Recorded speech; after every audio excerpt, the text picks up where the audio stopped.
What is up, guys? This is Akame got kill review slash first impression, I guess. Even though I've read 47 chapters in like less than 5 hours. Actually, probably like 10 hours. I have a life, you know.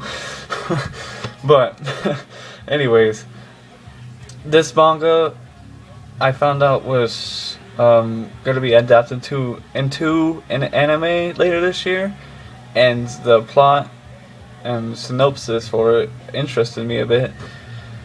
So I was excited for the anime, but then I realized, why don't I just read the manga right now? Fuck. And I didn't. 2 months later, I had nothing to do, so I read it.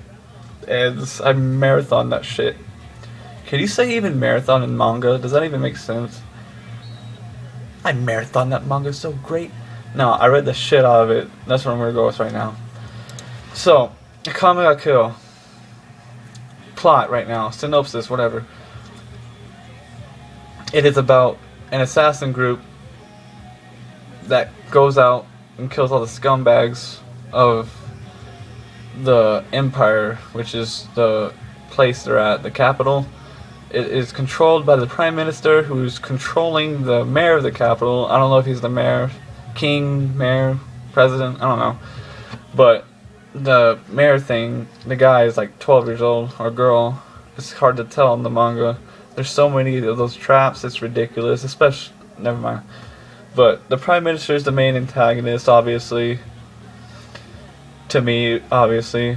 And the assassin group known as Night Raid are the protagonists, and they go out killing all the people who do horrible things in this capital place. Now, it's hard to believe that the protagonists are assassins, but that's just how it's going right now. So yeah, this manga has some very, very brutal scenes or panels, I should say. They also can make you sick to your stomach, like they did me 1 or 2 times. And I have a pretty screwed up mind, so I thought I could be used to that. But the stuff that people do in this manga is just really, really horrible. But moving on to the review itself, this manga is great at the gambling that I love to see. They kill off I'm so fucking awful, but they kill off characters that they developed. That happens to me all the time. I'm gonna cut that part out this time. But they kill off your favorite characters, or could be favorite characters, because they develop them pretty well. But they don't give a shit. They want you to be sad. And it makes my heart race, because knowing that one of my favorite characters could die at any moment is just an awful thing. And even some of the villains in this manga are actually pretty cool, and seeing them die is a shitty thing also. Some of the villains. Most of the villains are sadistic sadists, known as Estese, who I actually like. You know, I don't know why. She is the most two-faced chick I've ever seen. One moment she's torturing people to death using fire, choking them. There's worse ways, I just don't remember. But yeah, and then at another moment she's all lovey-dovey with the main character Tatsumi, which, I don't know, the author gives his characters the most, what's the word? The word where they act insane one moment and then all happy and lovey-dovey at the next moment. Bipolar. There we go.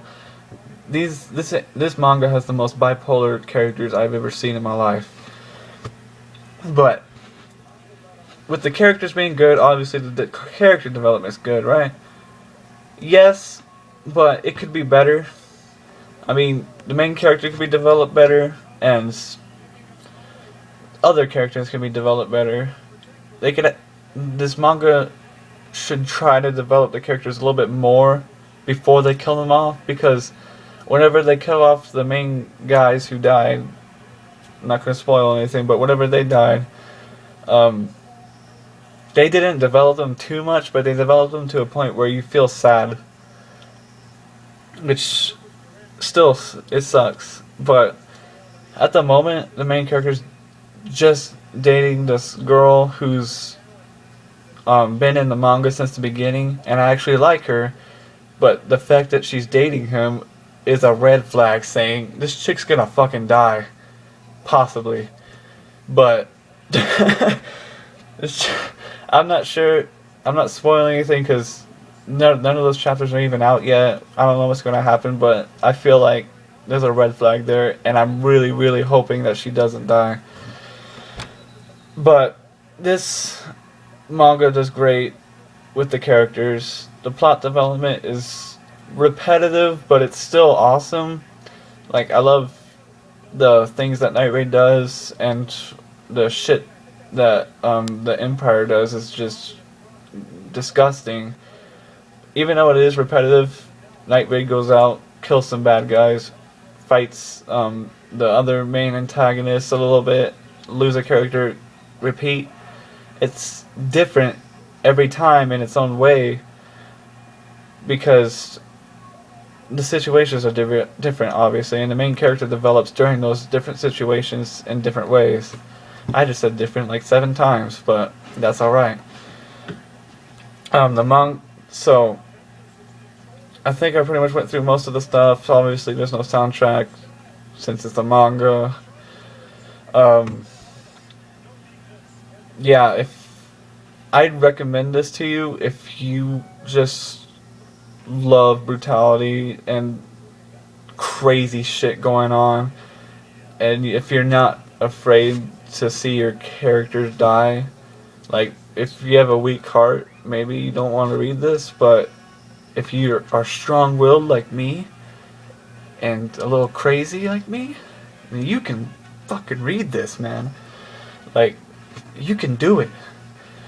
But overall, if I would rate this anime out of 10, I'd give it probably a 9.5. The character development is a little lackluster, the plot is a little repetitive, but that's the only things I see that are bad with this. And you should read it, and you should watch it whenever it's adapted into an anime later this year.